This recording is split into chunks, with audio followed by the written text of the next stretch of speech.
Oh my God. Well, yeah. welcome back. Welcome back. Yes. Another Celestial Show podcast. One of my favorite things is at our actual shows being like, welcome to the Celestial Show. And it makes me think of our podcast every time. I'm like, what fucking good vibes. Yeah. Like, this is so nice. But today we have a special guest. What's up, everybody? We got songwriter, producer, generally great musician, good friend, Jconn, Thank you. on the motherfucking mic today. Happy to be here, and what a pleasure it was seeing you guys at Licorice Pizza here recently. bro. That was awesome. Yeah, so thank you for inviting me here and providing this opportunity and outlet to just talk with you guys and be here. Fuck This is yeah, sick. dude.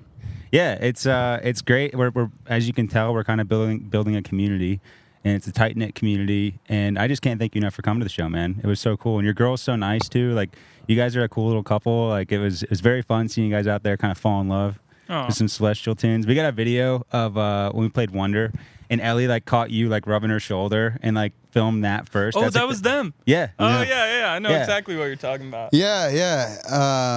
No, it's very ethereal, ambient, and just easy to get lost in the vibes. And you guys put on a hell of a performance. She is entering her film era, as she says, and taking film pictures. I sent you one of Yeah. them. I don't know if you got a chance to share that, because you were in it as well. In the picture she snapped. I don't think I sent it to the boys yet, but I'm I gonna haven't use, seen it. From the show? Yeah, Yeah. it Cool. was super fucking cool. Very, very nice photo. I'm gonna use that as probably a picture on like the post we post for the for Cool. this podcast. It'll be like Sweet. the last one and like the reel of things. Hell yeah. Yeah, dude, that was super fun. Shout out Licorice Pizza for having us. Like, I feel like that was like one of the coolest fucking things we've ever done as a group. I've never done anything that cool in my life, honestly. Yeah. Like, dude, so we get there just so like people know. I kind of want to tell the story a little bit. So the way this all happened was I went into Licorice Pizza with Ellie. What? Is your mic not working? No, he's mimicking talking. Oh, we're trying to okay. figure out how the hell we're going to do like back and forth, back and Or forth. like this. Someone wants to say something, they just grab the mic. It's the same thing as a Take it- Licorice Pizza take it, interview. Flo. Say something. Frog mouth. Yeah, frog mouth. Oh, like I know what you're talking All right, about. well, I actually got I got a question for you guys. So Yeah. you played the performance. I want to hear from each one of you. What was your favorite song to perform during that performance? That's a sick question. Yeah, hell yeah. Like, I think for me, I love Otherworlds because it's like, let's just fucking get after it. Like, right out, like all the nerves, everything. It's like, all right, I'm not like, fuck you, John. I'm not nervous anymore. Like, let's just go. Like, this sounds great. And you always give us a really good tempo for that. Like, Yeah. in soundcheck, bro, it was so fast. And I was right. like, if we play like this is awesome. But to be honest, like, listening back or like the feeling I got, dude, I loved playing Distance. No, sorry, I'm done Please, with for the love of it. God. Come on, buddy. Just triggering everyone. No, I agree. For me, I think Otherworlds is usually my favorite one to play too. Okay.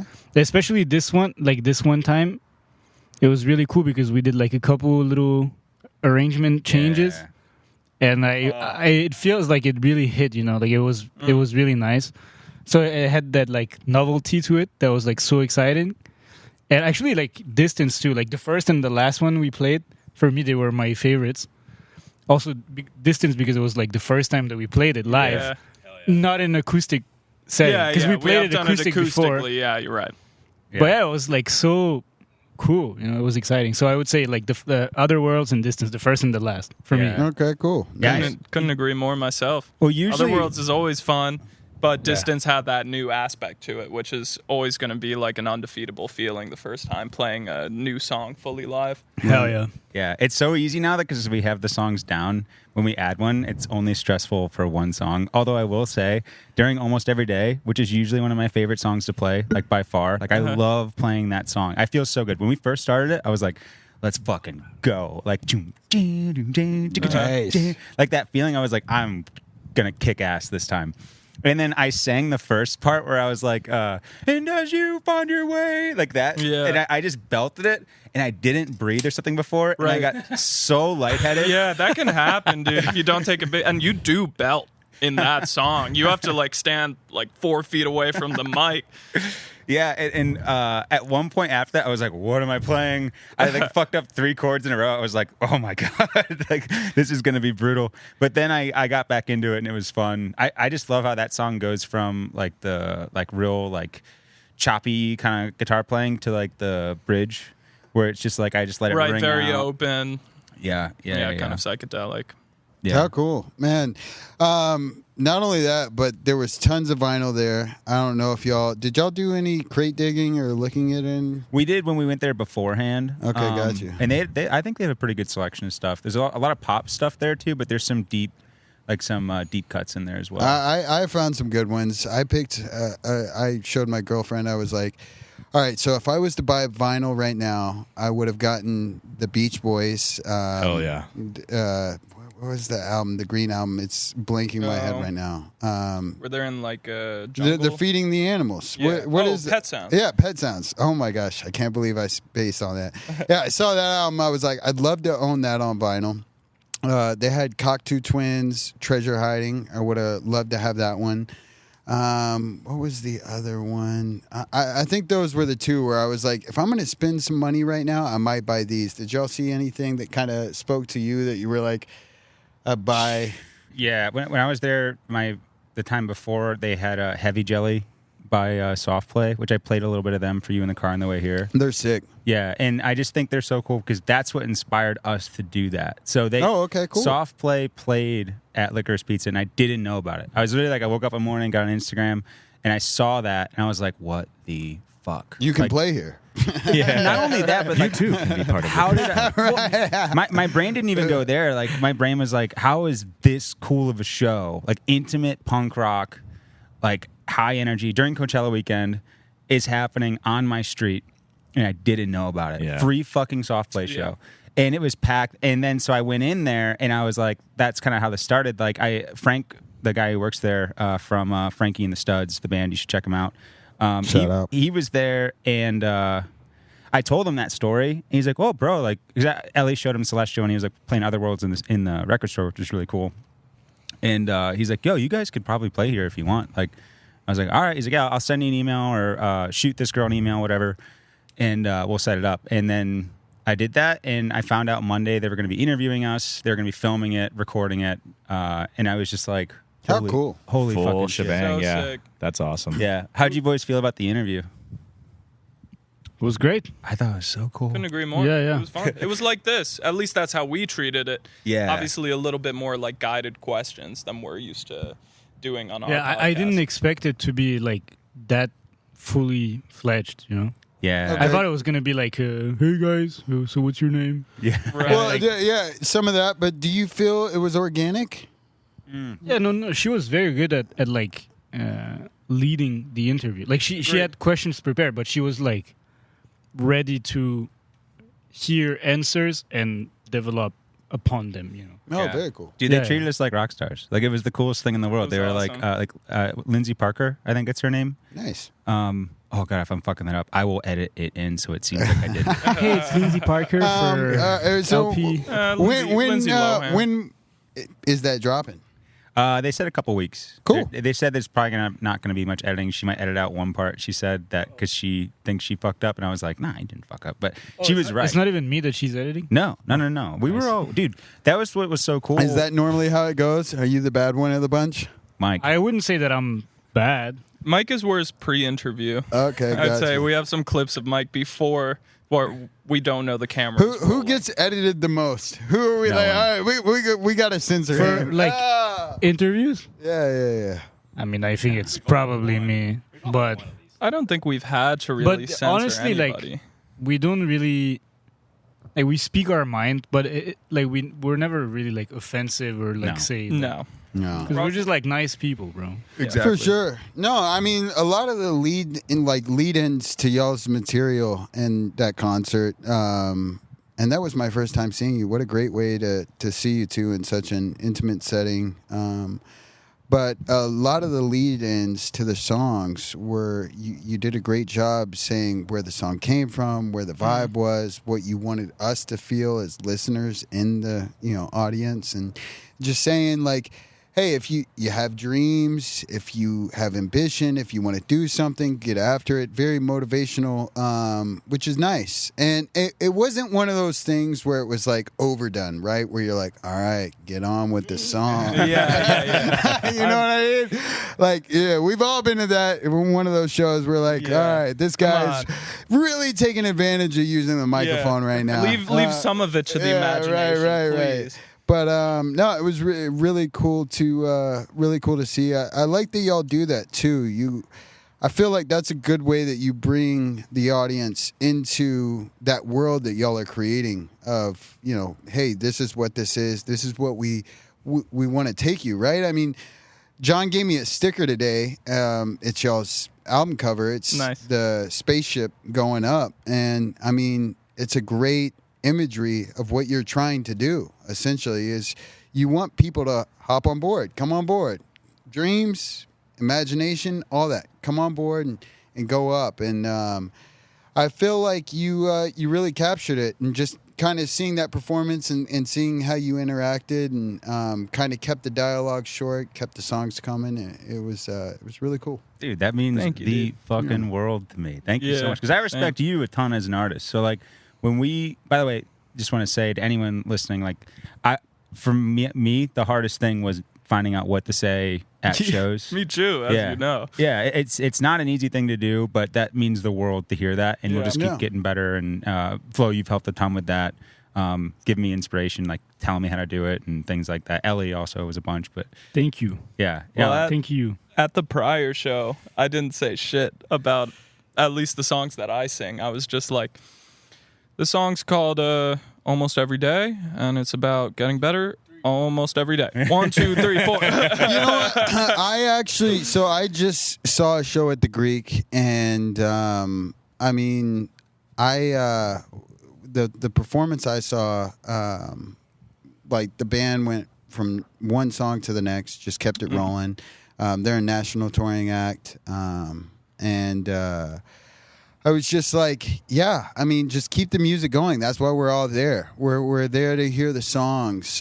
We want to have music. I mean, it's funny because you'll see lead singers do this sometimes where I don't think it registers all that goes into these things, and it really does get minimized. But some people called off work. Some people took an Uber. Some people, there's a lot of logistics that just goes into everybody's lives, as well as the artist that's performing there. And so it is nice to just have it be back to back. And as more people learn the material, I mean, that's why we're all there. We're there for a vibe. We're trying to get away from something, like, hey, I tried to get off 30 minutes earlier today just so I could escape something. You know what I mean? Like, and be somewhere. So, that's a really good point, man, because it's something that I take extremely seriously, even in our early stages of performing.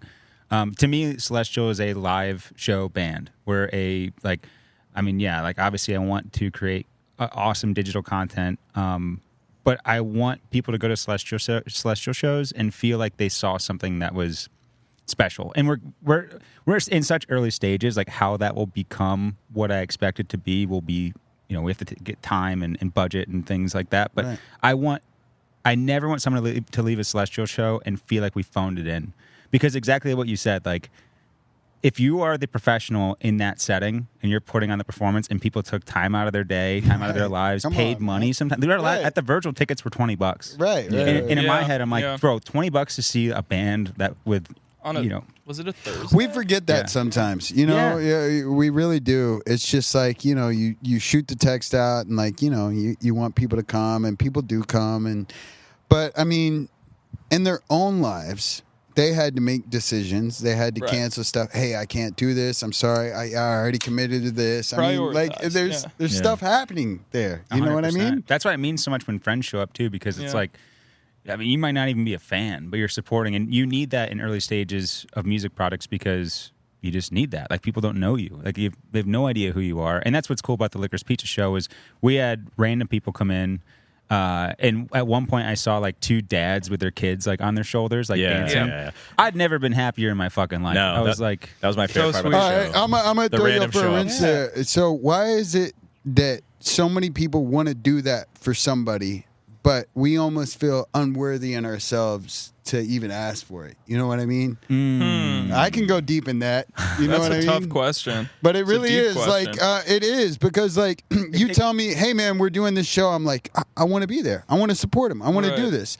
But then like in yourself as a person, you're like, you almost feel it's hard for you to kind of like put it out there. You know what I Yeah. mean? Like it is. It's just like. I don't like some people, or sometimes you're like, I don't want to inconvenience. I don't want to do it. Are they going to show up? Yeah. Like, stuff like that. Right. And like that's that voice in our head. I mean, how do you guys kind of quiet some of that stuff? Because I know we all deal with it. yeah, everyone has their own individual journey, but for my folk stuff, that's how I am. Because to me, there's not that much special about it. I like the songwriting. I like the way it makes me feel. It's fun. It's intimate. It's like cool music. But Celestial, to me, I am completely fucking shameless because I just love the project so much. Like I'll put out ads. I'll do. I'm like I just want it to work so bad. I'm like I can't be self-conscious about this anymore. Right. Is it because there's other people a part of it? I was and it's gonna not say just that. yourself? For me, that's the case. For Okay, sure. I think gotcha. it's that helps get rid of some of what you were just talking about. Right. Yeah, majorly. I would say that's because you're a fucking team. The best thing about being in a band is like, especially when you're friends, is like you have each other's backs. Like no matter fucking what. Like Flo showed up one day to a show we did at Molly Malone's like forever ago, sick as a dog. He's like, dude, I feel so fucking sick. Yeah. But- That was an experience. Yeah. But our boy Food played. poisoning. Like he showed up and sacrificed. Like that's effort. That's like passion. Yeah. That's so important. And when you have that and trust those people around you, like I could fuck up so majorly. And at the end of the day, like I might get like, yo, dude, we got to get better. Like for sure. Like that's always, we want to be I'd rather be the biggest critic of the band versus let audience member, like people in the audience, like tell me, oh, you suck. I'd rather like Flo or Neil or even Mike, like tell me like, yo, dude, you got to really work on this shit versus finding out the hard way. Because we're all doing this together and it's such a good bonding experience, and like the feelings I have towards the guys in the band, like after we're done playing a set, dude, like the amount of love I have for like the guys in the group, people who showed up, like it's just like we can do fucking anything. Like we're a team, and Right. that means so much. So I think that really helps. Like it's bigger than just yourself is a major component. I don't have the ego to do it by myself. I can't. That shameless Me neither. promotion, Yeah. like, hey, tickets are $20, show up tonight. Yeah, like come I to the me expect you to show. be there. yeah. No, it's a journey. That is promotion is a huge journey. Yeah, for me, I don't see it this way at all. Like whenever I play a show, I'm just like so confident that if I enjoy doing it, then the people who showed up are gonna enjoy it. I admire that, That's and a I great wish way I to had feel. it. I really do. I'm an overthinker, big time. I am Yeah, an I think we overthinker. all are, but And I not think, only that, I'm not considering my own feelings and emotions, but I'm considering yours. Like I wish it wasn't that way, man. And I admire it so much. And I think that's where the phrase "getting in your own way" comes from. Yeah, 100%. You know I mean, what I mean? Like I was definitely like guilty of that in the past, but I think it's like a journey, like I think it's kind of like when you meet someone for the first time, like professionally, romantically, personally, it's just like if you feel good about who you are as a person and what you want to put out there, there's not really anything to worry about. right. For me, at least. Or like the things that I don't feel comfortable about, I just put them in the music and I try to explain it like that, Yeah. Yeah. You do a really good job at FM shows of telling a story. It's Thank actually you. exceptional Yeah. because there's not lyrics. Yeah. And so like you really set a good vibe. When I first I think I watched you at the Mint play with FM. Mhm. Yeah. And I watched the way you communicate with the crowd and you like let yourself get emotional, like in a really professional way to me, where I was just like, all right, that motherfucker knows what he's doing. For me, like that was the thing that I had to work on. is to like make it a little bit more professional, because I think like for me, when I play music, like the way I got into music and the way I play, I don't try to like invent something. Like I don't try to make people feel a certain way. I just give what I have to give. Right. And I had to learn sometimes like how to control myself in a way. He's having a ball, bro. Cat's hunting. There's bugs. You know what it sounds like to me? Very present.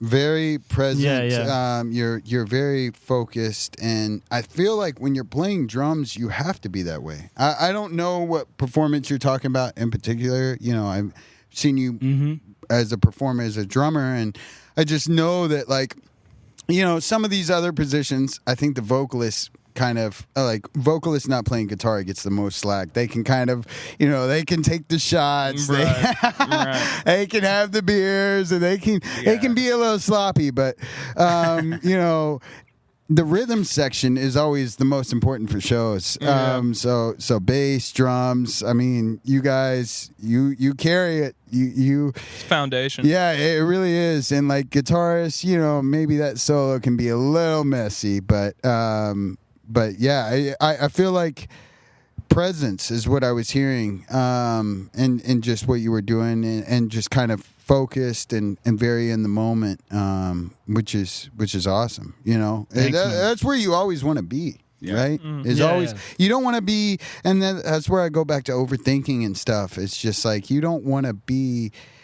You know, what are they thinking? What are they thinking about me? You know, all this. You are very much in yourself and there in the moment, and that's where we always strive to be, right? Yeah, and it's not always easy. I think it's definitely not always easy. But I think, yeah, like, did you ever try like meditation and stuff like this? I have, and believe me, there are times where like I am present. At the end of last year, I was in a 3-piece band, and we played around LA, and the drummer, love you, Darian, he just moved back up to the Bay Area, so the band's on a bit of a hiatus. Not broken up though. I want to leave that door open. Yeah. I want to leave that door open. But yeah, because I talked to him. He's like, dude, I'll get down to LA here soon. We'll get some recordings going, shows. But yeah, I you know, being present up there for sure. But you know, I want to talk to you guys about that pre-show jitters. I want to, you know, like let's. I have a major cheat code for you. Yeah. Let's talk about that. Let's talk about pre-show jitters. Let's talk about you show up, you unload, like all that focus work is done, and now like people are starting to pour in, and like you got your drink tickets in your pocket. Yeah. It's time to go.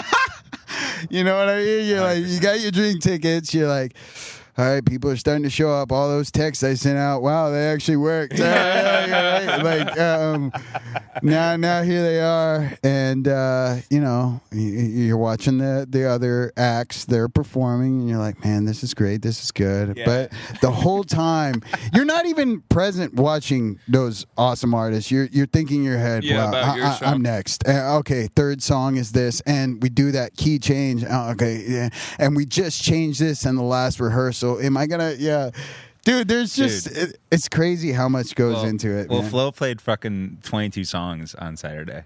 Right, Or 21. Yeah. 21. You did? 21. Yeah. Oh yeah, for the last show. Yeah. Talk With about Lena. presence, right? Talk about being Dang, present. Yeah, for me, I will say that, like, I'm always very nervous before a show, and like for years it was kind of difficult for me. It would take me like 2-3 songs to get into it, Okay. but then someone, I forgot exactly who, but recommended me to treat it like a workout. So before the show, I warm up like legitimately. I do like jumping jacks for like 1 minute. I do like 20-30 push-ups, Cool. some squats, because like this, I think like it helps my nervous system to realize, oh, okay, like now it's go time, you know, like I'm awake and like I'm warmed up, I'm loose, you know, my muscles are ready to go, my nervous system is like pumped in a good way, Right. and that honestly changed my life. Like now I feel like, okay, like song 1 starts, I'm like here. Yeah. You're I'm ready to ready. go. You're warmed up. Yeah, that's also a stretch routine right there. You know what I mean? No, you Like, need to do shit like that.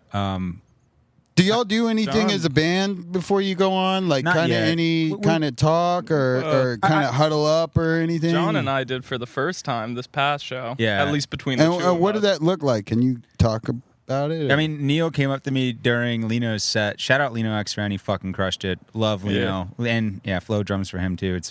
Yeah, that was sick. He was just like the best hype man in the fucking world. So, Yeah, like, good energy. I was just like, and Madison LeRae also opened up. I want to give her a shout out. She's incredible. She is such a good singer, puts on a great performance. I love her songwriting. It was such an honor to have both of those groups play before. Or Madison, she did acoustic by herself, and Lino, like to me, it was like a fucking dream come true. And there was this realization right before where I was like, oh fuck yeah, we did this. Like we set this up. Like this isn't just a random gig that bars do all the time. Like we organized this, and these curated people are here to see us. This is really cool. So for me, like Neil comes up to me halfway through Lino's set. He's like, "Dog, I'm nervous." That's exactly what I said. I was like, hey, "Come John, with me." I'm nervous, dude. And I was like, "Yo, dude, come with me. Come with me." We went in the back. This is actually so fucking funny. All right, let's do Oh, it. yeah, I'm like, all right, dude, like just jump around, like let's jump. And then like, I like got down. We're like in this tiny doorway, and I start like doing push-ups. Wait. Ice cream guy. Yeah, I know. Yeah. So I do push-ups, and I get up, and I see, dude, like literally Frank, who works at Licorice Pizza, and he's in Frankie and the Studs. Check them out. And I look over, and he's just crushing an ice cream cone, like by himself. Wow. Outside. I was outside not of the door. expecting that. That is like the Easter egg of all of it. Yeah. I We're had like no- doing push-ups, getting our heart rate up, just slamming a Bro, cone. by I don't know where he himself. got that from. Salt and Straw is like right next door. He got Not from only Salt that, and but Straw, dude, even better. that LA heat wave hadn't kicked in yet, man. Yeah. Like it was still kind of moderate. You know what I mean? It hadn't wasn't really, a totally necessary yeah, choice. Right. Yeah, and so Neil and I just did a bunch of push-ups and stuff, and there's like a lot of, just like, let's fucking go, we got this, like, this is really cool, like, whatever. I do have ideas for the future when the time is right to, like, really create, like, a cool, like, pre-show ritual. Like, if it's a high-stakes thing, which everything is to me, like, every show is the same. If it's 10 people, 50 people, if it's 1,000 people, whatever. Well, that goes back to the logistics, right? You know, all the people that showed up, like what they did and how they got there. I mean, metro, cars, parking, all that. You have to honor that. Like it's Yeah. like it's that is. And so one of my favorite bands, Social Distortion, Mike Ness, is like, since I was a kid, he's my biggest idol as like a rock star, like because he's a true fucking performer, and he's just like dedicated to putting on a good performance. And every time I've seen them live, it's been excellent, amazing, and so I want to honor that, and I want to be like that, and that's kind of my goal. But there's always, I think, before the show, you get nervous. But for me, as soon as I just feel really cool doing it. Like even if people don't think I look cool, like I think there's nothing cooler in the world to me than like feeling good, looking good, maybe you have a beer in you or something like that, and you Four. just right. Four is the magic number. Huh? but you start like That's too much for me. with distortion That's a joke. to me, like it's so in my like DNA. Like when we get up there and like I hear like the do do do do like on the kick because like, Yeah, he's start getting ready. that sound check. Yeah, I hear like do do do do do do like Neil's fucking like not after sound check, like right before we play. And I just hit like an A chord, just like wah, like let it ring. I'm just like, da, Is that your go-to? Nah. It used That's to be for D, but other now words. it's Oh, there Yeah, you it's go. the key of the first song. A Yeah. for A game. and There it is. as soon as I hit that, I don't feel nervous anymore, really. Sometimes my body will get nervous. Like I'll notice my hands are sweaty or like my legs will shake a little bit. But vocals usually come out like not shaky. They may be a little off because I'm adjusting to the mic or something, but they're not. I'm not like I have my breath and I feel comfortable and I'm just like, this is the coolest thing in the world. This is what I've always wanted to do. And it came from David Origi. He's been on the podcast before. He produced my folk stuff. Nice. I remember asking him like, yo, do you get nervous before you perform? He's just like, honestly, dude, like this is what I'm supposed to do. This is what I do. I like And that. I Yeah, like that. I That like that almost mentality. cancels it out a little bit, honestly. It's like, and you know what? I think that goes back to the worthiness. Yeah. I feel like some of that, like when I think about it for myself, I mean, there's a couple things that come up. It could be fear, but I mean, worthiness. It's like, and I was talking to you earlier about just permission and giving yourself the permission. I mean, hey, look, you're worthy of it. You've contacted the promoter. The promoter checked the page. They liked it. They thought the vibe was good. They said, yes, let's do it. You got a date. You got a venue. People bought tickets. They showed up. Here they all are. What's up? You know, you made a really good point. Giving yourself permission. Right, I think that's such a critical thing in making music, especially for people listening. If you're an artist as well, I make songs that might not fit into Celestial sometimes. I sing in a way that maybe doesn't fit to what I've done in the past, but like I'm always experimenting. But when you make something, you're giving yourself the permission to be that thing. Like you. But do you share it though? Right, that's where that's the thing. That's the look. We can all sit in our bedrooms and we can cook up till the sun goes down and rises up the next day. But giving yourself permission is to say, "This is me. Accept me." You know what I mean? Or don't, motherfucker. Right. You Yeah, know what or I mean? don't. I mean, I like that shit. To me, we talked about this at the studio earlier. Right. I think it's like if it's something you like and it sounds good, you got to go all in. Right. I can't half-ass that new song "Awake." Like those lyrics or the singing is extremely difficult. It's coming out in like I don't know, a couple months. We'll figure There you it out. go. Little But plug. that song requires a lot of performance, and I think even with our last show at Licorice Pizza, the way I was singing, I was trying to like kind of be more emotional on the mic and like represent like facial expressions and really feel it. And I would never do that before, but it's giving myself permission. It's like, John, you wrote these lyrics. You sing them this way, like you have to go all in. Yeah, you always do. You know? You always do. And it's funny. It's like you talking about that is the voices that happen in your head before it, right? You have to go all in. Yeah. There's no stopping now, motherfucker. Right. The train is leaving the station. You are like up there holding an instrument, and everyone's looking at you. Like, all right, like don't fuck this up. But I don't even think don't fuck this up. But that's where safety comes in, and what I've kind of run into sometimes is like having to come to myself and just say, "Hey, it's safe. Come here. Right. It's all right. It's all right. It's all right. I know you're afraid. I know you're scared. I know this. I know." And that could be whatever. You know, life is different for everybody, but yeah, it's just about like, hey, it's safe. Come on, do it. You're also part of the tribe, dog. You know what I mean? You're a musician. Hell yeah. No, I definitely am. Can I ask you a question? Yeah, 100%. What are you afraid of? You know what? I think I think it's, I mean, look, we all want to be accepted. We all want to be accepted. I don't know if it's so much that. I think there's, you know, I've thought about it. I've toyed away at tracks, and you get, I feel like perfectionism is masked by fear. You know what I mean? Oh man, this is great, but you know, I gotta do this, and I gotta re-record it, and the vocals, like, oh, I gotta do that, and I think there is a level of professionalism, but I think also too, it's like you also got to kind of have that conversation with yourself and say like, am I vibing with it? Do I like it? Do I rock with it? And I have done that with that song "Stain" that I released last month. Yeah. Cheers. Appreciate it. I got to that moment where I was just like, you got the headphones on, you're bopping around your apartment, you're listening to it, and you're just like, dude, this rocks. Yeah. This rocks. It rocks. It's good enough for me. It's good enough for them. You know what I mean? Yeah. And so do you fear like not being accepted? Is that what it is? Like no, you know, I think that I think that what it is just like trying to. You want to show up the best for yourself, and sometimes like I don't know. You know, a lot of the times I'm doing this stuff alone, and you're doing it with yourself, and I don't know. I think that a lot of the stuff we're talking about, guys, it really goes into it. Whether it's permission, it's all this stuff. You know? So I have a theory on this. Let's go. It goes back to, I think you just want a little bit of validation somewhere, somehow, an element of keep going from something.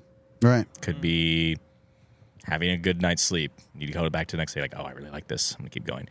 Someone passing says, oh, yeah, no, I like that part of the song. Okay. And it just kind of snowballs. And as long as you have that, I think it helps to dispel it. But everyone needs that. No one can fully commit to something and not be afraid of failure without a little bit, somehow, some way. Everyone takes a different amount of validation. Right. And so, I don't know. No. That definitely resonates. I think that, look, the road of an artist and expression in itself is not an easy road. No. All right? Because I'm not even an artist, I see that. not only are you navigating the art, you're navigating yourself. Yeah. You know what I mean? You're finding yourself in it. Like, who is this person? Who is he? How does he want to express himself or herself or, whatever. So that is something in it as well. I mean, like, as you can tell, I can be very introspective, very inside. Right. Like, I definitely ruminate over thoughts, and that's where, stuff I say get in your own way or overthinking and stuff like that. And I very much admire someone that can just push through all that and not deal with any of it. Not introspective doubt. Yeah. I do have a question, too, for that. So for you, I'm just wondering, do you have or have you had, can you think of a time where you were struggling, or even if it's still going, whatever, just your journey, where you had a catalyst that reset you or really put you on the right path or really kind of supercharge you to keep going? Man, I feel like, I do actually. I do. All right, so not long ago, I've been working on this project called Heavy Soul. I'm really, really happy about it. And Heavy Soul. Yeah, Heavy Soul. Is that The an reason album? why I think at this stage an EP would be better. I do feel like, people have so much bandwidth and listening ear, and as you're coming forward, just, dropping like, hey man, here's the album of everything I recorded last year. It's just like, I know there's some artists that do that, but We're one of them.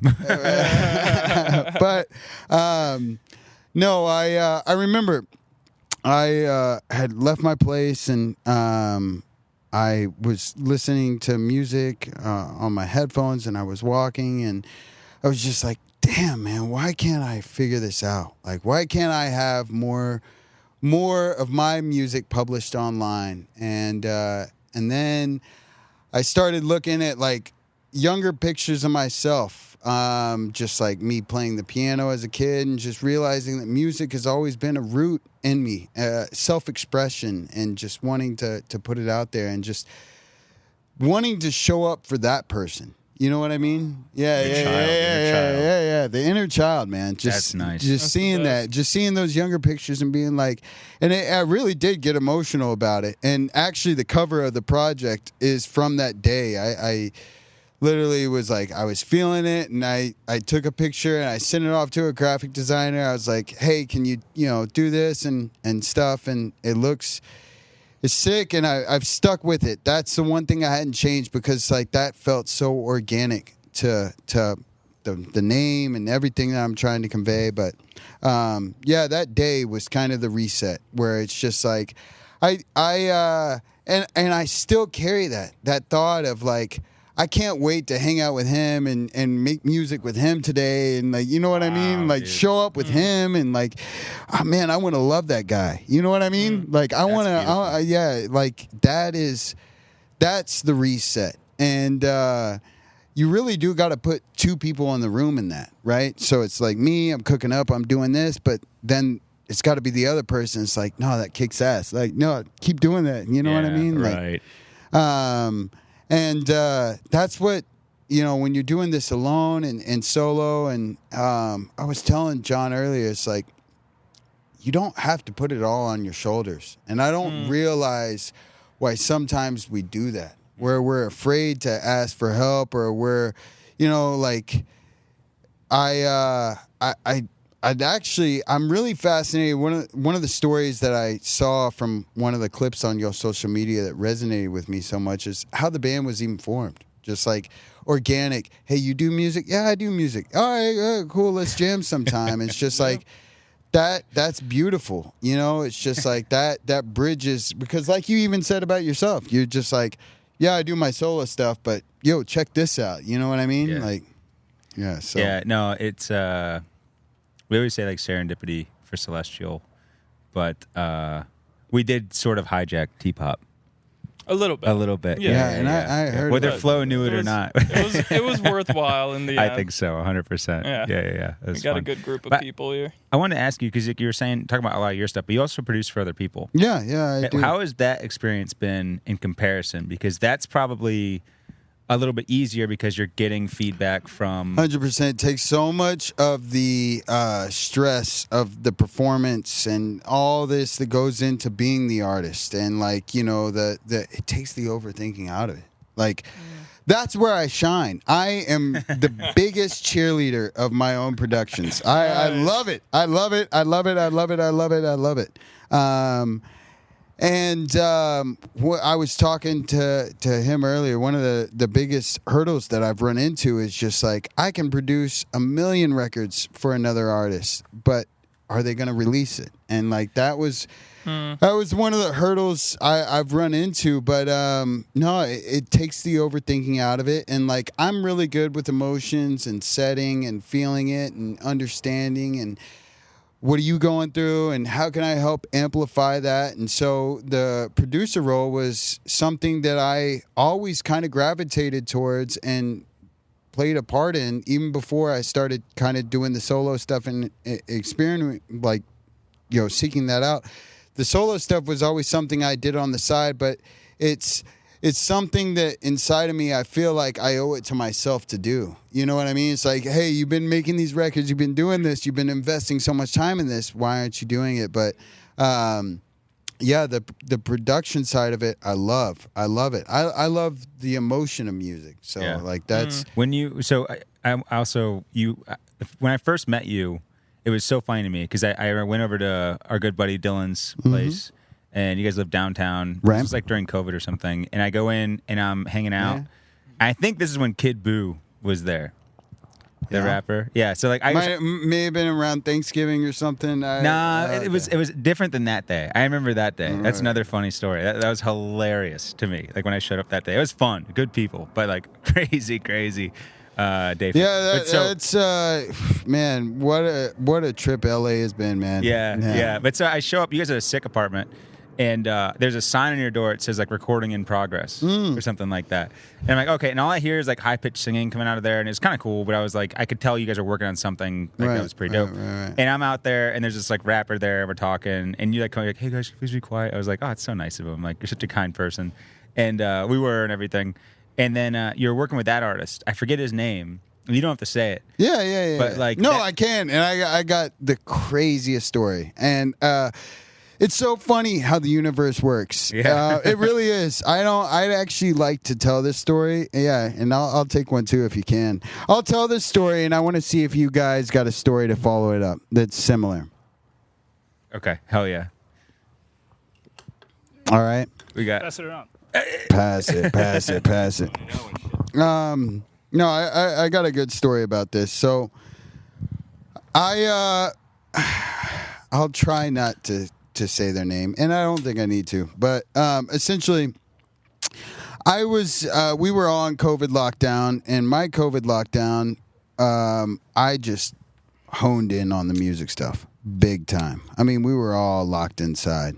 So I was fortunate enough. I mean, we're here in LA. There's a bunch of creative people. I was producing for an artist, and we were creating songs, writing songs, and people started to fit roles. I mean, my roommate took on a management position for this person. I kind of was producing the records and writing them, and we were starting to build a system. And then we got a videographer involved, and then we were shooting some video content and stuff like that. And so we put records up on DSPs, and we got them out there, and they're starting to get plays, and like I said, video content and stuff, and it's building.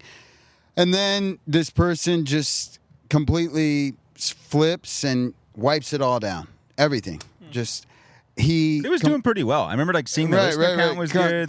Completely disbanded from the friend group, and they're on their own journey, and I support them in it, and I always have. I can sense when people just it's complicated, and so they wiped it all down, and I remember I shot him a text, and I just was like, you didn't have to take that down. It was good songs, and I just didn't get any reply to it. At that point, we just kind of lost contact. Well, then I end up taking up an opportunity, a job opportunity. I was working AV at the LA Convention Center, and I hadn't seen this person in some time, but I had only sent that text about 2 weeks ago. They just pulled all the music down. Walk in the room, and that person was working that same damn job with me, and I was probably the last person they thought they'd ever see or want to bump into. Oh my god! Yeah. And he immediately, Jconn, and I was like, oh man, what the hell? And that's where I was like, man, the universe plays jokes. And so we got to just kind of catch up a bit, and just I completely come to that as an understanding, just like, hey, look, I get it, man. You whatever it is, you reinventing yourself or whatever it might be, but that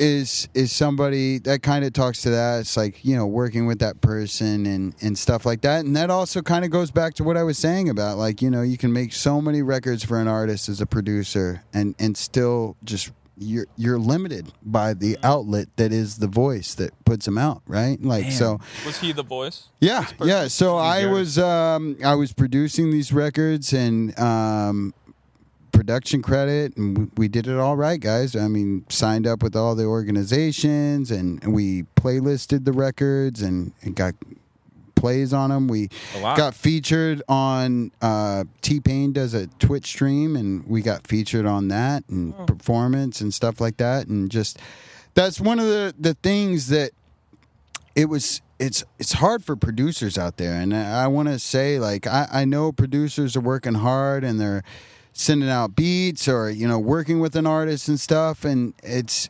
especially artist in development, because it also is a callback to that self-development. Like, even what I'm kind of, as you're trying to find your sound and stuff, somebody just might be, this record resonates with me right now, but it did only resonate with me because the circle of people that were around me, and everybody was excited about it, and we were all doing it. But now I don't see those people. Do I still want this up online? Like, that's the thing about online, is it is kind of that stamp of, this happened, you did it. Right, and there are a lot of people that they don't want to leave a breadcrumb trail. They don't want that. You know what I mean? They don't want put this out in 2006 or whatever. They always want to show up as a new face. You know what I mean? Like, they always want to be that this is who I am now. Dude, you don't know who I was then. That's so interesting, because to me, all the bands that I follow, I love watching bands' journeys. I love, like, there's this band called Weekend Friends. It's not Weekend Friends, which I used to say all the time. It's Weekend. So, like, pretty tough name. Like, that's like that's a cool. kind of a hard name. Yeah, but Play like on words. hard to remember. Like, it's like Weekend it's Friends. Cool though. It's cool. But they're amazing. I found them with like 8K monthly listeners, and I've just been watching them grow and grow and just grind, playing shows. And like now they're actually like picking up. Like they're doing pretty well, and it's like they're a great band. Only been 2 years. I was talking about the Viagra Boys. Viagra Boys put out their first record in 2018. Out to them. Yeah, and now they have like 1 million monthly. They're some Swedish punk band, amazing music. Just kept putting it out, kept grinding. And I think for bands, like, you need that breadcrumb trail. Yeah, people like to see it. That's why we're recording this. You know what I mean? No, like, for sure. But I think a lot of people, they're still figuring out their identity, and they don't want to be bookmarked to something. They don't Right. want to. They don't want to have something. It's like, hey, I heard this, and they don't associate it with it like in it Right. anymore, right? Like, I think if but you're, that's why you go ahead. Go ahead. if you're always searching for a concrete identity that you can have for the rest of your life, you'll never find what you want. You have to be willing to be fluid with it and Right. show people your development. You're gonna grow. Yeah, Right, I right, was right, actually right. gonna ask, No, go not ahead. ask, but like make this point up in the previous discussion we were having Right, about right. like validation and like feeling good about what you do. But I think everyone, as Neil said, like you don't have like you're not born one person and stay Right. the same person all your Exactly. life. Right, I think I know both of you are big Beatles fans. right, right, You right. listen to the first Beatles album, So different. and then you listen to like Sgt. Exactly. Pepper's Lonely Hearts Club, completely different people. but it's still the Beatles. I think For sure. it is like a difficult thing to navigate. Maybe more so or less so these days. I don't really know. I think harder. I think it's the social media aspect, and I think it's always kind of showing Okay, up. so think about it this way. Yeah, think let's about go. it this way. You can have like your Instagram page and leave everything since 2010. But Right. you can also like archive everything one day. Right, right. Right. True. And- Sorry. And that's no. Go ahead. Go ahead. I think I heard a really good argument against that the other day, and I'm a full believer. Like everything I've ever done that's out there is going to stay out there forever. I like that. But that's I also love me. it. But And this that, is why. that talks about what you were just talking about building something. But exactly, and that's why. So, like, say TikTok. TikTok's the most brutal fucking social media. Good. I'll get like, dude, I'll get like I a get bunch love of, on TikTok. so I'll get like a I lot thought of you love. were liking it too. I like it, As but of like, late. dude, you'll get a bunch of love, and then it's just like dud, dud, dud, dud, and it's like that's my best fucking video. That's so cool. Like, what the fuck? And you can't let it fuck with you. But my whole thing is this, like, and I'm repeating what someone else said, but say you get 200 views, like for like 10 in a row. I think they call it like the TikTok 200 view like Yeah. gate or jail, something. whatever. Yeah. But the thing is about that, it's like, okay, you do that every day, over a month. That's a fuckload of views. You know what I mean? And so over time, like it starts to accumulate. You're building this resume or this catalog of things that people can find. And like, yeah, maybe the algorithm wasn't nice that day, but in 2 months, like people, they find that as they're falling in love with you as an artist, they're like, wow, this is amazing. And they even see that video and they're like, holy shit, this is like no views. This is amazing. I think it's really important if you, as an artist, like maybe not if it's a one-off project that you're experimenting with, like, okay, if you do like one EP or something and it's like for me, I would love to do a hardcore album. I would love to do a hardcore album, just like messy, fuck you, like Right. punk rock, metal, like blend. But I also know it's like a side project kind of thing. And if that didn't work and I grew up and I was like, oh God, like, that's some weird political shit that I Maybe wasn't. you wipe it. Yeah, like Yeah. that I could maybe see. But like overall, like I want people to see me fail. I want them to see me like get better. Right. I made the cheesiest TikTok of all time. I'm actually considering deleting this one, but I won't. Oh, Because yeah, I know what you're talking about. Yeah, I do. I saw it the other day. And I was like, The one where you're talking? no, that one. I like Oh, that one. That one's sorry. fine. No, it's okay. Everybody go check John's TikTok to see what video we're talking about. Sorry, Yeah, oops, blow wrong that one. video up, blow it up, share it, viral. No, it's a Celestial band. It's one where I was like talking about like our journey is like. I like that one. That one I don't think was See, easy. no, and that's the thing, man. So many times, and I think that's it. Like you were having this conversation with yourself in your head, but then he just said, "No, I like that one." Exactly. Right. And how you see it is not how he sees it, Exactly. right? That's a good point. And it's all perspective. I totally agree. Yeah. I totally agree. So right now you're working on your own stuff. Are you producing anything right now? Are you trying to do that? Man, so I haven't been producing so much. I've really been honed in on just getting these records right. I'd love to see some of these other records come out that I have produced for. There's a UK artist. He's great. I'll shout him out. Shout out Brands. Brands? How do you spell that? It's BRANDZ.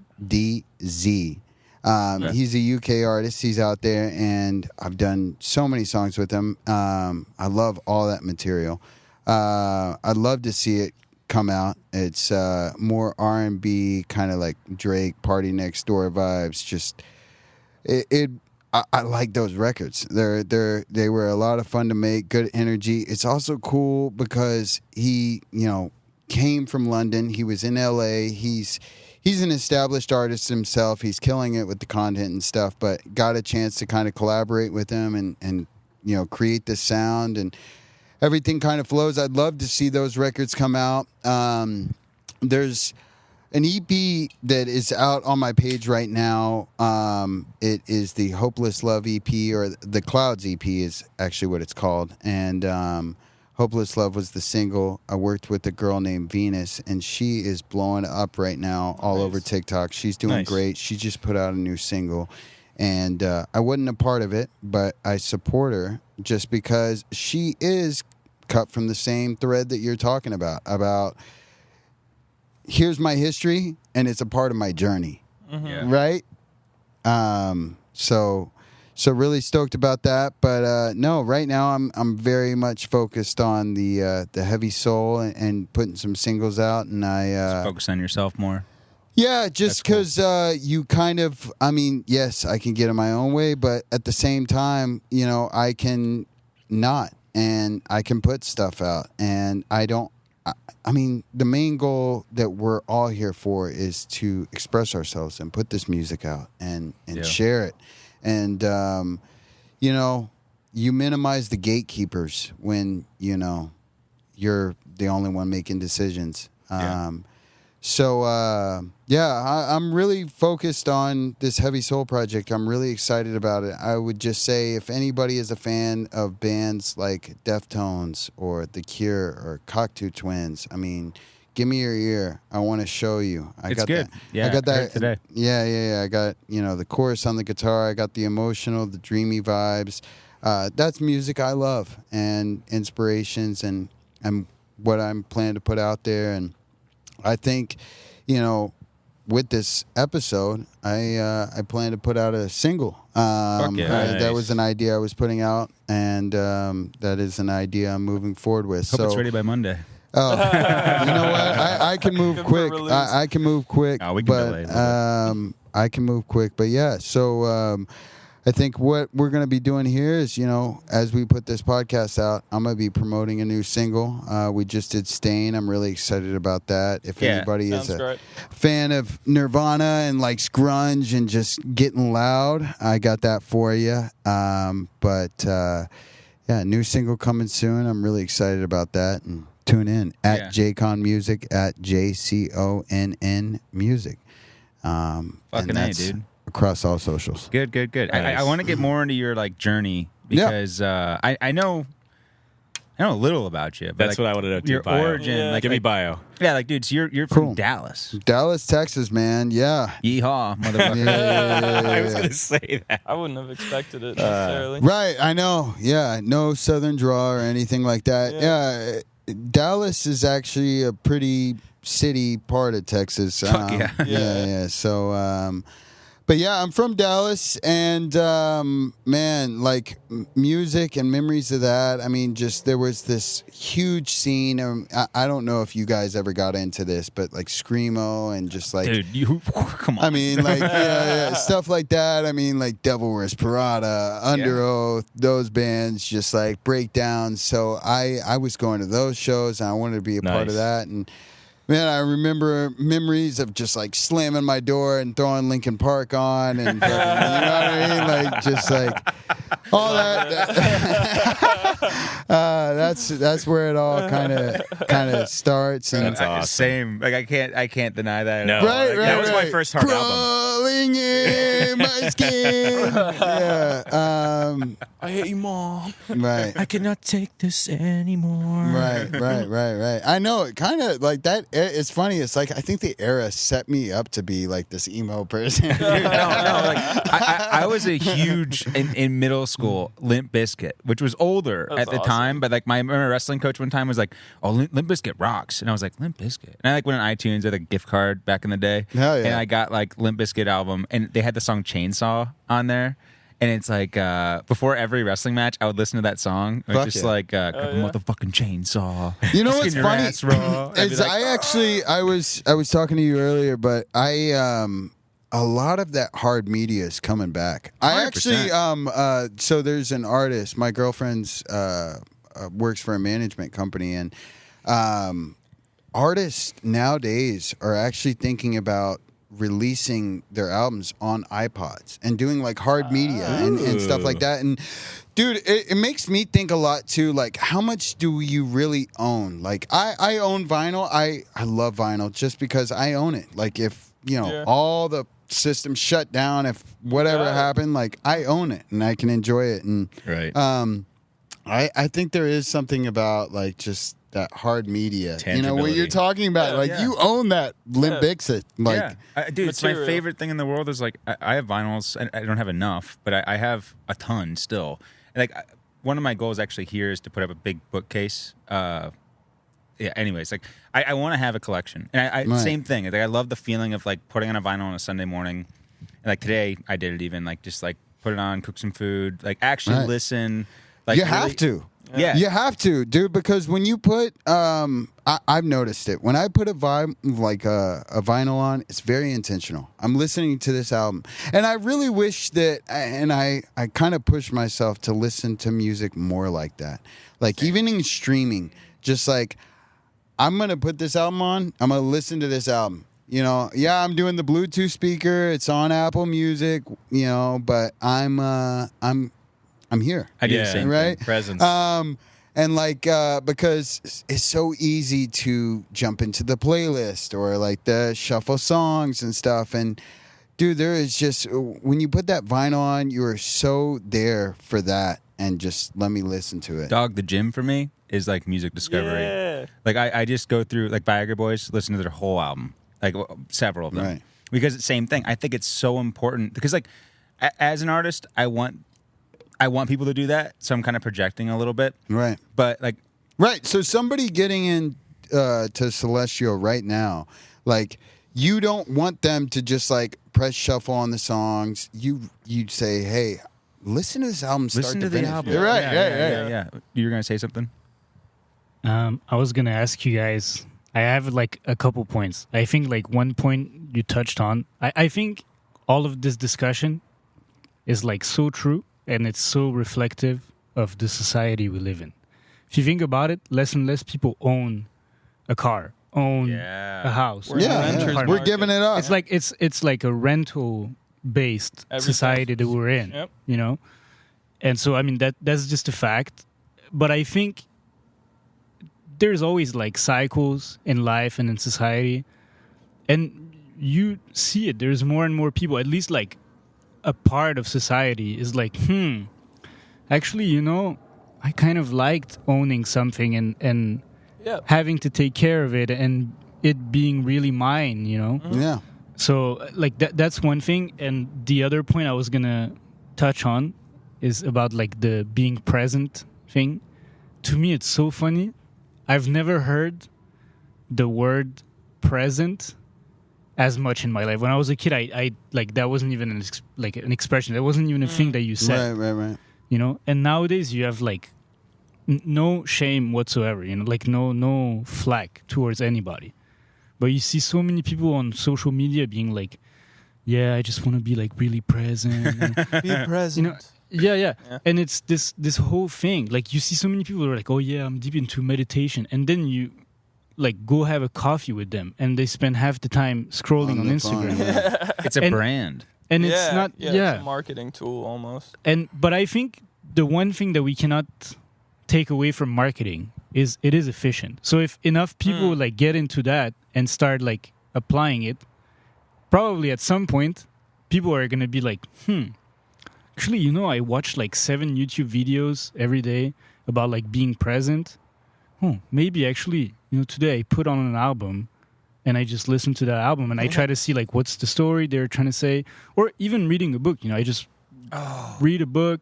Yeah. And I think I don't know. I wanted to have you guys' opinion about that because I know as artists right now it's hard. Sometimes it feels like a little hopeless. Like the permanent race for attention and Second views.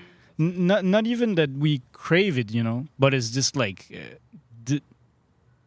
it's the core of it's the oil in the engine. Well, I think that what's going on right now is everything is pushing us all to be creators. Like create, which is great.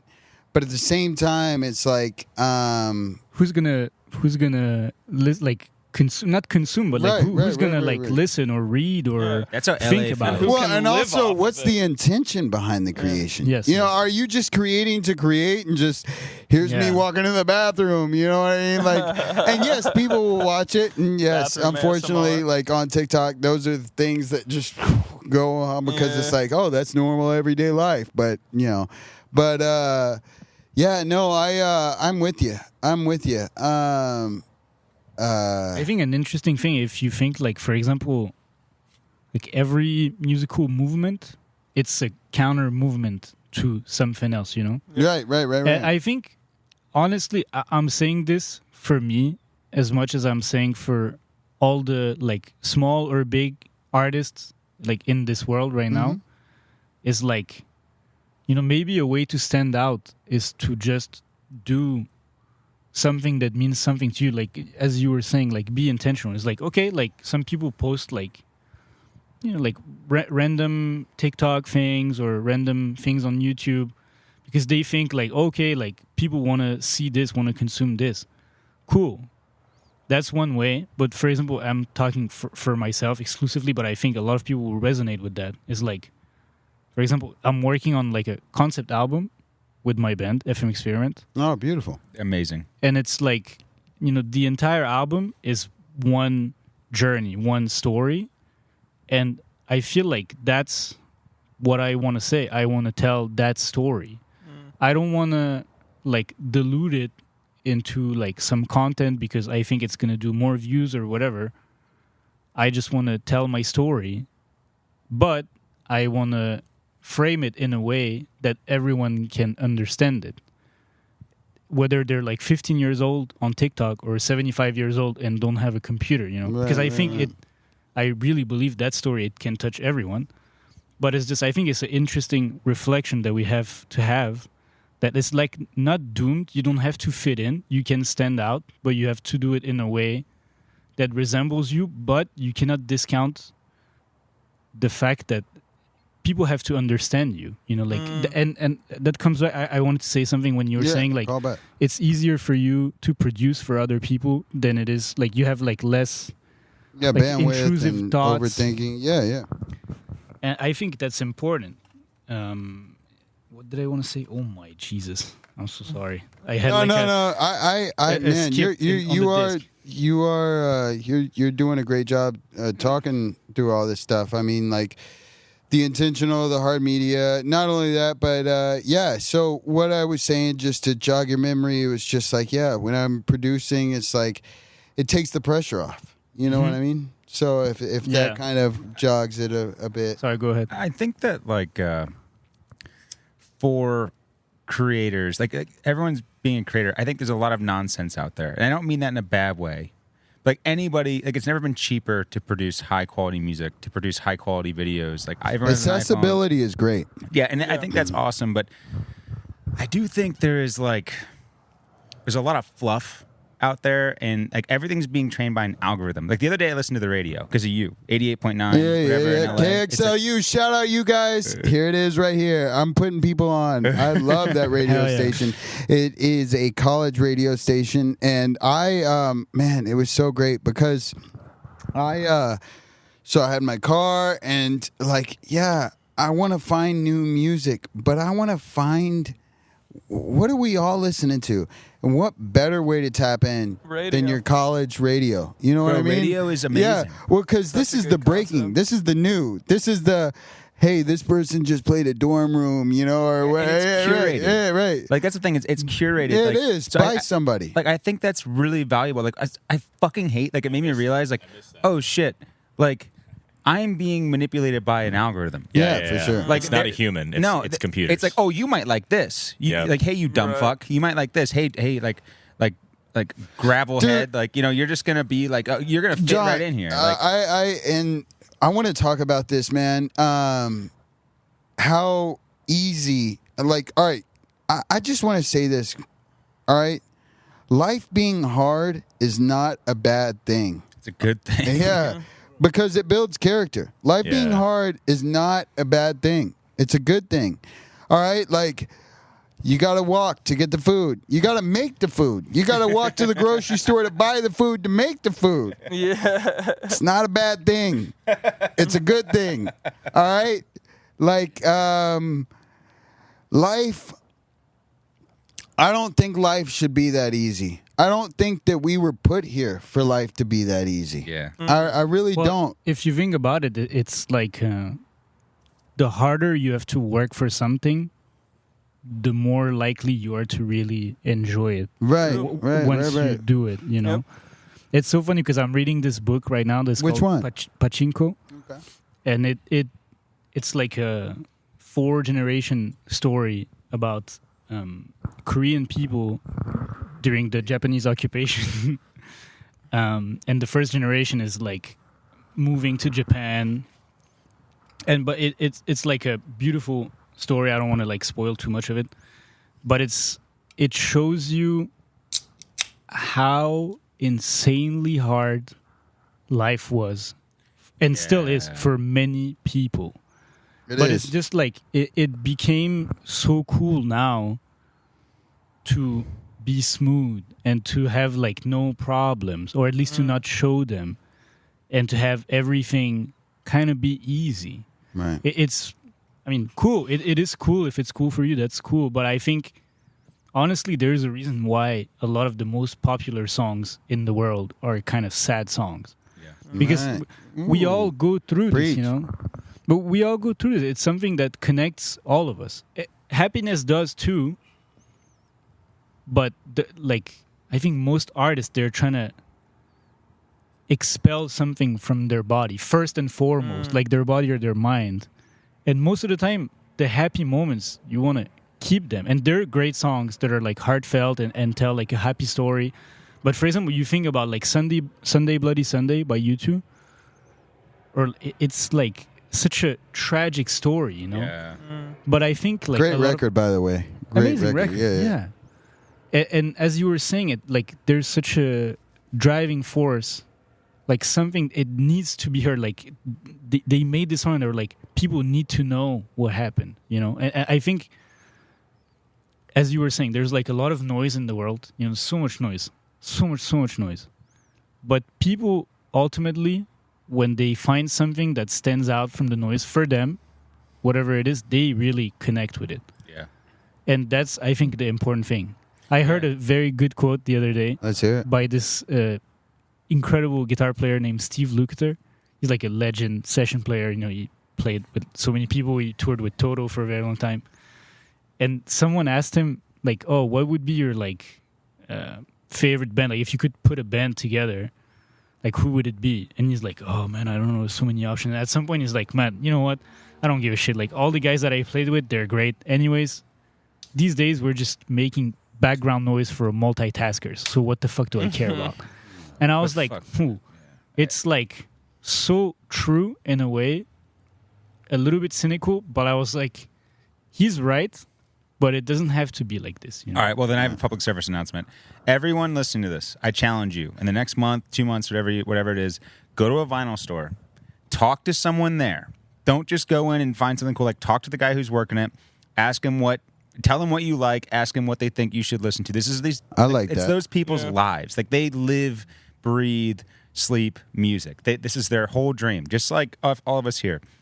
Find a record, and even if you can't buy it, like even if you don't have a record player, find one and then commit to listening to that front to Right. back more than once. Give it once.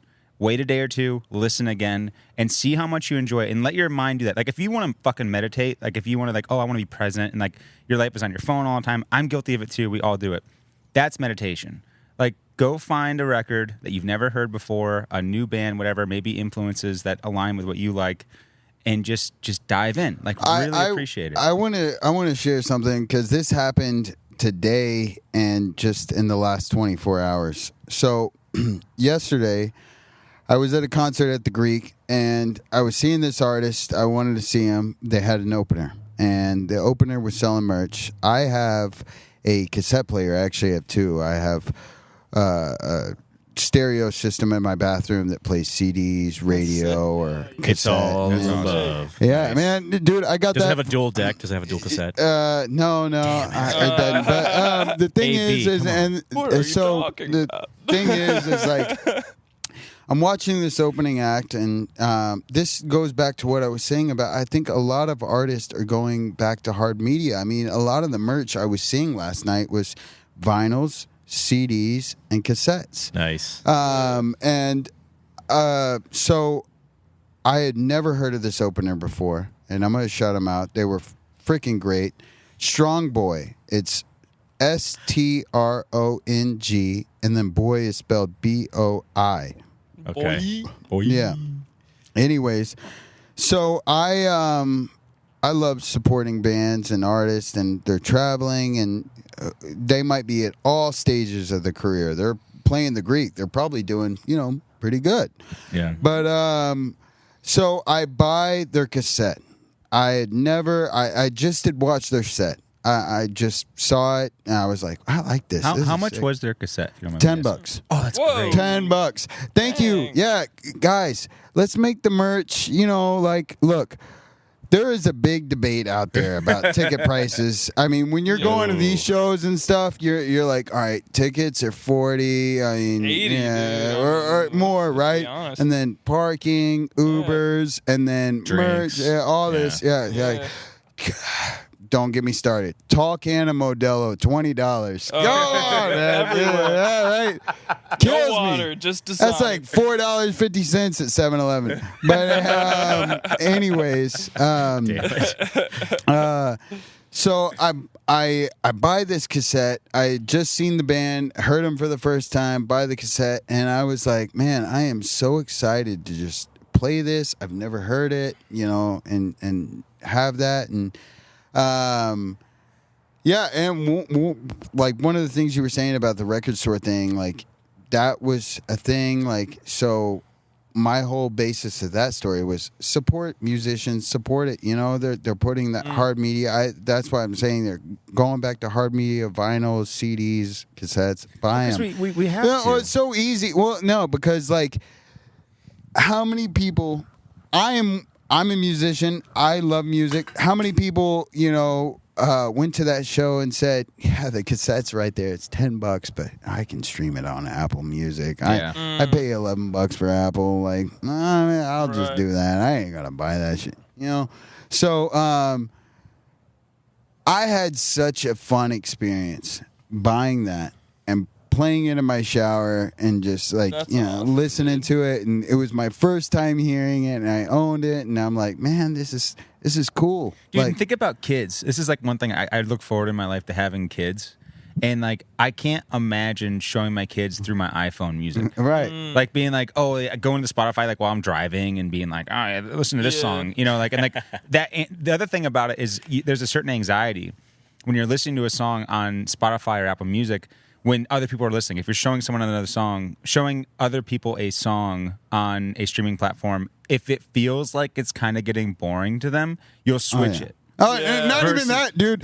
Half the time, people are like, "Okay, dope," but I got Q next, right? Like, Right. let me cue Or up they the next start song. talking Right, in the middle of it. But like, with my kids, like I want to be like this CD, this record, this whatever. Yeah. I It want means I something. want them to Yeah. like look at it in like the way I looked at. Like I think it's Social Distortion, Somewhere Between Heaven and Hell. The cover of it was just like ingrained in my fucking brain from the time I was like 4 years old, and I just was like, I want to be that guy. Like I there was so Right. much in that it, besides just the sound of it, that I got out of it, and then like a VHS my dad had of there's a documentary called Another State of Mind, which covers a bunch of punk bands in like, on, fuck like a tour. yeah, Dude, grimiest. I like, love it. 80s punk, like just That's what I said. I think hard media is coming back, man. I have a VHS player, and I think that's that sick. people, That's dude, I think it all comes back to the intentional aspect of it. It's just like, Ground yourself. hey, in it. look, Yeah. here's this thing. I have it. Like, we're gonna sit here. We're gonna vibe out to it. Like, it's hard, like hard media. You know what I mean? Like put it in or whatever. Not only that, but what you were saying about the record store stuff, like and just tasking people. Amoeba music, Amoeba Hollywood. Sure. One of my favorite things to do. If anybody's looking for like, I'm in Los Angeles, I just don't know what to do with my weekend. Go to Amoeba Hollywood. They have so many great crate digging finds for like no more than $5. I always just grab albums that I've never heard or listened to. Like, I got this Elton John album. I'm not a big Elton John person, but it was there. It's called Rock the Westies. I hope I get that title right. But anyways, I just was like crate digging. Like, and I know that like we're all feeling this because a lot of people are doing this. This is where this crate digging culture and all this is like kind of drumming back up, and like people just wanting to experience what that was like in like the 70s and the 80s, and just like digging and looking at the cover, like you're saying, you really like that, and just like you see it and you're like, oh, this is used, it's $3.50. What am I losing here? I'm gonna buy it. I have a record player. I'm gonna buy it. I put that on, man. I've listened to that so many times. One of the favorite ones I found, and it just dove me into this person's catalog. So Jackie Gleason. I'm a big Frank Sinatra. I love music all over the spectrum, but Jackie Gleason, this guy did like so much scoring for Hollywood movies in like the 60s and stuff like that. Old Hollywood, like those lush strings that, you know, that guy smoking a cigarette like, darling, come here. You know what I mean? Like that shit. So like I found this Jackie Gleason record, man. I've listened to that so many fucking times. So just going back to what you're saying about just like tasking somebody with that, dude, I guarantee you that's a memory for someone. It really is. That's a memory. It's not, you know, that's a memory. It really, really is. Think about this.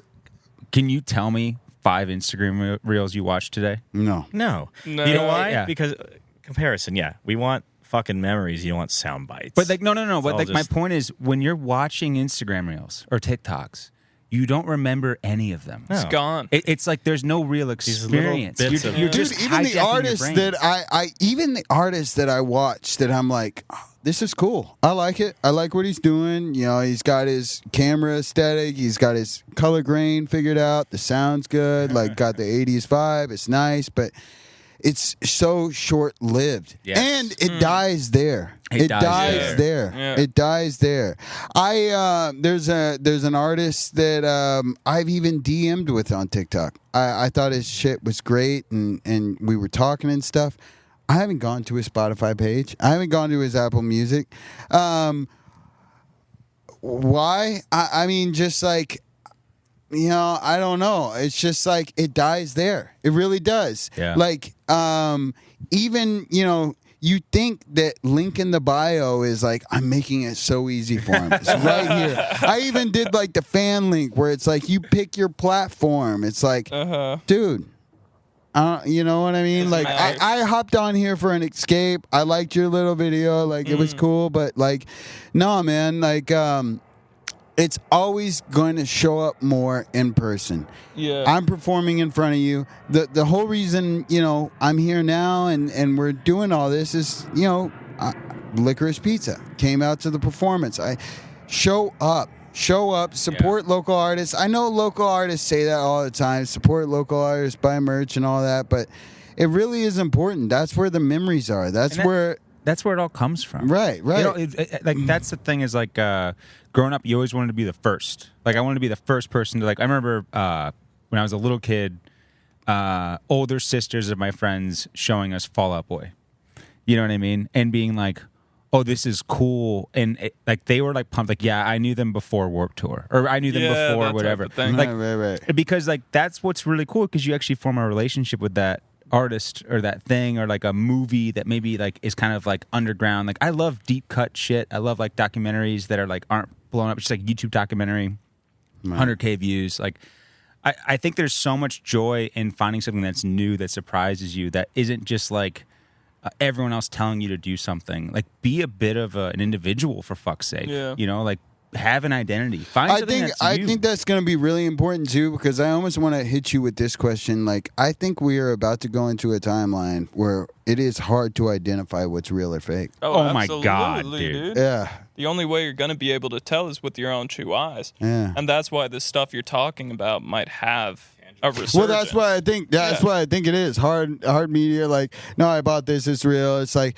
dude, a lot of the music I've been listening to, like, I've gone back, man. Like, I love Prince. I love Bob Dylan. Like, before the Timothy, you know, all that. I was into Bob Dylan before Bob Dylan. See, you know. this is my exact point. Right, I like Bob Dylan, yeah. and he's like forever ago. You're like, yeah, but I liked him before. Dude, I want to talk about this Before he concert was I just born. saw at the Hollywood Bowl that I was so excited to go see. It was John Fogerty at the Hollywood Bowl. I don't know if y'all know who John Fogerty Sure. is. Mike does. He is the lead singer of the amazing band CCR. Oh my God, yeah. Born on a Bayou. Yeah, man. Dude, what a great experience that Yeah, was. and that's my dad. That was my dad's fault that I know that. Oh, You know, that's his era. Yeah. But it's so good. So good. No. But so tell me about that show. Like, The show was great. It's awesome. I think it's just all about an appreciation of what was before and before what we're going into. Like I said, like fake, real, you know, like, look, there's a lot more to buy into in that behind us than there is before us, you know, like what's coming ahead. And I can't even tell you what's happening. I mean, we're on fast forward right now, brother. Straight you know up. what I mean? Yeah. Like, we're on fast forward. It's changing week over week, day over day. Stuff is moving. it is. I wake up some days and I literally think, I'm like, what the fuck is reality? Like, what is actually going on? And why did they put that in our head? Like, now there's this. He was talking earlier. He was like, never ever heard this whole presence thing, but now we have this whole aspect of it of like simulation and like. Yes. Yes, dude. Think about that. Yeah. Like, Now they're trying to like tell us like it all might be a matrix. I think it's just a symptom. It's a symptom it's of a like symptom. like I don't know. I'm not a big simulation guy. I think there's so much magic in the world, and Celestial. I try to write through that project to kind of represent that, and I think I don't know. I'm just not a big simulation guy, but I think that's just a symptom of living in a world where, like, dude, like I wake up. They say this about hospital patients, people who are in comas. They used to be they'd always wake up and like grab their like genitals, like guys, because like you grab your nuts. They're still there. Because you're like oh, that was like the thing. But right. now people wake up from comas and they reach for their phone. Dog. Whoa. Like, think about that. Damn. You know, like, of course we think it's a simulation. Our entire life is a fucking simulation. We're just watching bullshit. And dude, I like it. I saw a video recently where someone was wearing like Oculus glasses and they were talking to like a VR like being and you know like that VR being was like prompted by AI and it was in the living room with him. But that's where we're going, man. We're at an interesting time right now where the digital world is going to shift with the real world. But I don't think so. I think there's it's this gonna come to a video halt. I love so much of Prince. And Prince is accepting an award at the Yahoo, some Yahoo event. And at that time, you know, Prince, Yahoo, the internet, all that. I'm just meaning like it was like That time, yeah. it was starting to become a thing, right? Yeah, like the yeah. internet was forming. We have, you know, Prince, who has obviously been an artist before like the internet. He was vinyls and all that, but like he lived long enough to, you know, go into this digital era. And he's at this Yahoo event, and he said, he goes, you know, remember the movie The Matrix and don't ever fall too hard into it. And that, man, like that guy was such a musical genius. I mean, this man played every instrument, and I mean, he also wrote the song Purple Rain. I mean, like Purple Rain. But Yeah. I mean, amazing guitar player. One of the things I love the most is like he did this Super Bowl performance. He got to do his guitar solo for Purple Rain while it rained. I mean, that was just who's pulling the strings upstairs. I don't know, but anyways, awesome. Like I reflect on that, like as we move through this time in music and stuff, and like AI, and we talk about accessibility for people. I mean, you don't need to learn how to play guitar anymore. You don't need to learn these things. And it also kind of comes back to that conversation of what we were talking about. Life shouldn't be that easy, and it's okay if it's hard. Guys, I've had so much joy in having these checkpoints and learning these instruments and learning piano and learning guitar. As a human being here on this planet, and just kind of having that present moment you were talking about saying, God, there was a time where I couldn't do this. And I dreamed about playing like this, or creating a song like this, or, being able to know these chords, or, E minor to A major and stuff like that. And like, it's rewarding in this journey. You know what I mean? And so it's funny, I reflect, I don't know why that video lives in my head rent free about him being there at this, internet event, and they're awarding him this thing, and they're saying, here you go. And he says, don't fall too deep into it. It's like, wow, don't, don't. Because I think there is something about this being a little hard, and just like learning this stuff. I mean, yeah, look, somebody might get millions of dollars, they might get millions of fans, and they've never picked up a guitar in their life. They used prompts or whatever it is to just create all of it. It's enjoyable. It plays in Target, and people are walking through it. It's going. But I think for all of us sitting here, it's just like, we don't do this just for the listeners, but for ourselves. You know what I mean? Dude, it's like anything. Like, it's so funny. I always say, like, I love nerding out about things. And I should probably nerd out a little more on guitar, to be honest. But my influence for guitar was always like, I just want to write songs. And so if I need something I need to learn, I'll learn it for that song, or I'll challenge myself every now and then to learn a song that I know will benefit me in the future. But dude, it's just like you said, like the first time, I remember, I don't even like this song, but I remember I went to my friend's place, and he played, he showed me how to Smoke play on the Water? Rocky Like a Hurricane. Oh, He showed me play Rocky Like a Hurricane. And like, I don't even like Rocky Like a Hurricane as a song, really. Like, it's fine. But being able to play that was like, oh, I can play guitar. I had the same thing, but with Guitar Hero. Oh. On Guitar Hero, I didn't like it that much, but then I learned it on real guitar. I'm like, this song is fucking awesome. Yeah. Like, there's something about like those in drums. I bet it's probably. I mean, I know from playing drums, but I'm not as much of a like, drums to me are like very fun. It's a good escape, But for you as like a professional drummer, it's like learning those little things that maybe people don't notice, like in your tone, or like you are obsessing over the minor details. The achievement and the feeling of achievement of perfecting minor details in a greater performance, where maybe, they don't notice it's like painting. I always say this, but like, if you look at a painting, there's a moment when someone is actually painting it, where the image comes together in your mind, and your brain puts the pieces together, and it becomes a very realistic looking thing. Yeah, I mean, dude, like, just looking at it, like, I've seen the Last Supper in real life. It's in Milan, Italy. Yeah. And just looking at something like that, and just being like, before all this, you know what I mean? Like, somebody did that, a depiction. Yeah. But, real quick, I want to ask. My bad. No, you're good. That's a great. That was great. That happens constantly on this podcast. Everyone has something to say. But so, Flo, with drums though, like, was there a moment for you where like the obsession became about those minor details? Was it in the beginning, or like at what point did that happen for you? It took some time. In the beginning, I was just focused on like doing the thing, like learning the beat, or like this is like kind of the notes he's playing, or he or she is playing. But then I don't know, maybe like 2-3 years in, I watched the interview of Questlove Oh, cool. talking about how they made the D'Angelo record Voodoo, which is my favorite record of all time.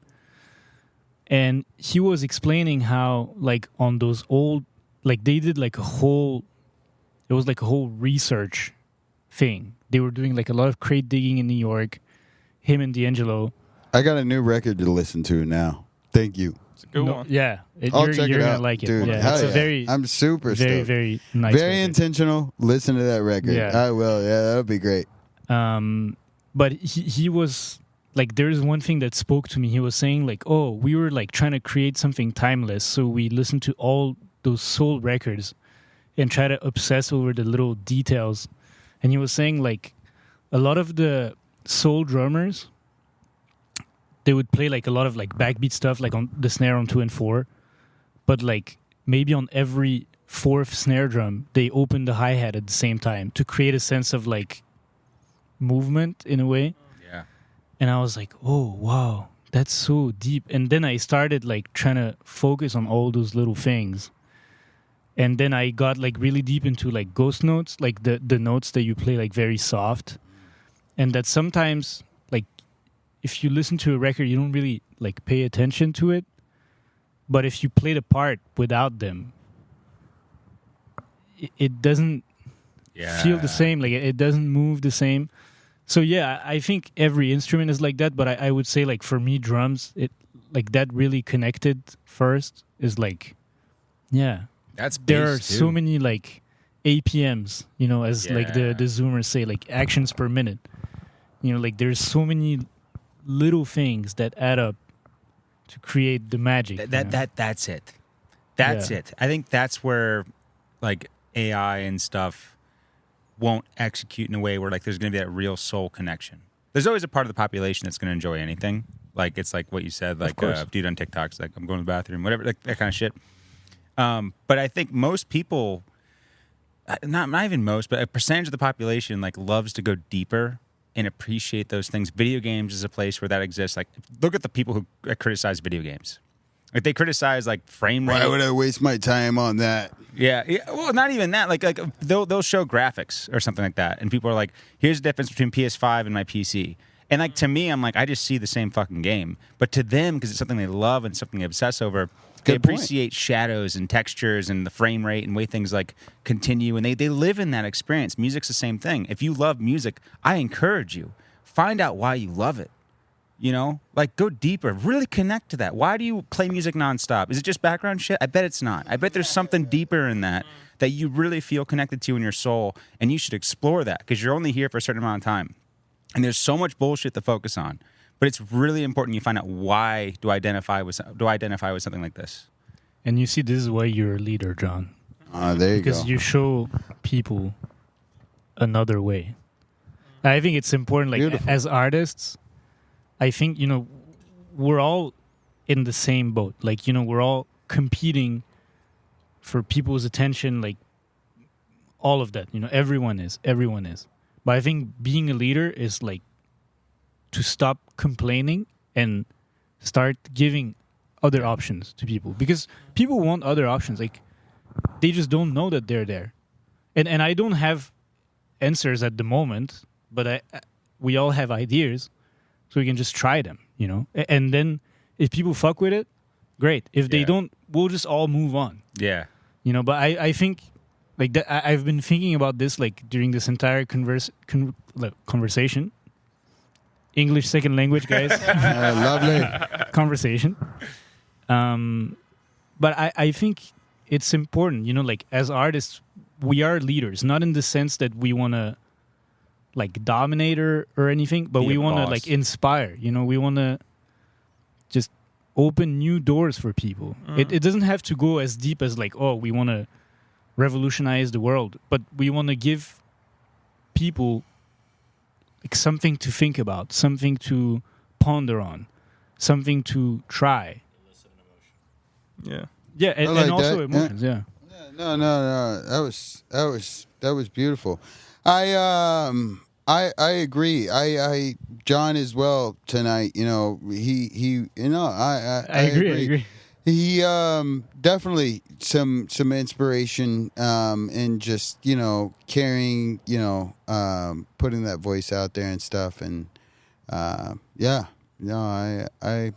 loved a lot of what you were saying about artists, and just I think there's a lot of people that have a voice but don't know that they have a voice. Yeah, and it's hard to find it. It's hard to express it in a way that connects with people. Like that's the whole game. Like that's the whole fun of it. Is how do I find that? How do I say it in a way that people are like, me too. I want to try that too. Like it sounds cool, or like, oh, I really don't like that. But in a way, I really don't like that, so it's good because I will like check myself next time. Like, oh, am I doing that? Oh yeah, I am. Well, I thought last time that I didn't like that, so let's not do that. Yeah. It's the same. Like tomorrow, if you're in your car and you just like have like Apple Music on or Spotify on, and you're like, oh wait, what am I even listening to? Then maybe just turn off the radio. Yeah. Or like Dude, that's a great point. So when I walk in the morning, I go for like a 3-mile walk every morning with my dog. And it's the most, it has saved my life. I swear. It sounds crazy, but like I go to the same coffee shop, buy a coffee, walk up the hills, me and my dog. And I used to listen to headphones. I would listen to books, or I'd listen to music or podcasts or whatever. And one day I went without it. And I just felt physically my brain going through all the things I'm stressed about. And just like it all fell into place. It's like all these random shapes and stuff. It's like Tetris. And then all of a sudden when I get back home, everything's in its place, and I start, chomping through those things that I have to accomplish that day. But I think now I have that intention every day. And so when I go on that little journey, it's like I need it. If I don't do it, I'm a fucking mess. But you need something like you said, turn the radio off. Back to the whole present thing. There's a lot of callbacks in this, which I love, man. Yeah. It's so important. I guess that'd be my one message. Like, it could be silence, it could be music, it could be a book, it could be anything, but find something that's just going to keep you allow you to digest things. Because you get so much info. Exactly. Exactly. That's a good image. It's like, these days, all we do is eat. Yeah. We eat all the time. Consume. But you cannot eat 24 hours a day. You need the time to like. I might be able to. There he is. I was wondering where you were at. But yeah, I mean, I think that's like a good point to let you guys at home, go digest all this information. We can do like a quick round of shout outs for people who have like stuff coming out or want to talk about. You start because you have some really cool shit. Ahead of you. Go ahead. Yeah, I have like, I don't know, it's that time of the year. Like a lot of the music that I was working on is coming out. Beautiful. I want to shout out first my good friend Glisha, who's a great artist from Vancouver. Beautiful person. She just released an incredibly deep song yesterday called Time and Time Again, and it talks about the journey of discovering yourself as an artist and realizing that you're most likely different than most people around you, and how that dialogue inside your head, like inside her head, function, like of like, oh, all my friends are like getting jobs and college degrees and they're thinking of getting married, and I'm just there time and time again, like trying to express what I'm feeling through my music, and I really encourage you, if you have some time and some brain space available, to go listen to that song and try to read the lyrics at the same time and try to understand what she wanted to say, because it felt like a really deep story, and I think it's an important one. So Glisha, GLISHA. Okay, and the song is called Time and Time Again. Perfect. It's very cool. Beautiful. And Jake. next week I have the first single of a brand new FM experiment project coming out with my next boy. week already? Damn. Yeah, it's a different one than the album. It's a EP that I did with my good friend Ben Daler, who's a great trumpet player and producer, and we have a featured artist on the entire EP, Ethan, whose artist name is Aristotle Jones. Fuck yeah. Sick. And so the first single is coming out next week. It's called Long Face, and it's about not being sad all the time. I like And that. it's a really cool song. Yeah, So, Aristotle stay tuned. Jones, amazing rapper, amazing sound. Yeah, I can't yeah. wait to hear him. Great on storyteller. FM. Great Yeah. storyteller. No, incredible Yeah. artist for sure. Yeah. Thank you. Dope. At Jconn Music, I just want to shout out Celestial for having me on this podcast today. Thanks, man. This has been fucking awesome and great to see you guys at Licorice Pizza. And also just learn more about the catalog and who you are as musicians and people. Behind the music and the emotion is a soul, and it was great to connect with that today. What you can hear from me is, like I said, new single coming out in collaboration with this podcast. Also, the Heavy Soul project that I've been working on and really excited about, and updates on that. So you can follow me at Jconn Music, at JCONN Music. And check out Stain, my new grunge track that just dropped last month. Yep. If you're in for something heavy, loud, and you just want to get outside of your body a little bit, check it out. Enjoy it. Thank you. Fuck All yeah. right. I can't wait to hear that shit live. I want to hear Stain live soon. You got to figure that out because that shit's amazing. Neil, my big dog. Nothing exactly in the works. I have an absolutely colossal archive of work, which I have Yeah, started we all do. embarking in the journey of digging through it and picking what I like and making. I mean, some of them are like pretty much fully done. So there's literally fuck yeah. no reason not to just start digging through them. Take a break from making new things, which I like to do, as you know. Hell I yeah. love to be like, we're at the studio, like we're 75% done with this song. Let's start a new one. I love that. Every time. It's just fun, you know. So I'm trying to kind of go through what I have, polish it up, hear what I like, finish it. I mean, you know, I got probably dozens of stuff. Yeah, I dude, you could have a work bunch with- of amazing with music. that, You got to start so. putting that shit out. 'Cause Yeah, it's exactly. fucking sick, dude. So embarking on that. Good shit. Good shit. Yeah, and then so Celestial, listen to Distance. That song is too good for you not to hear.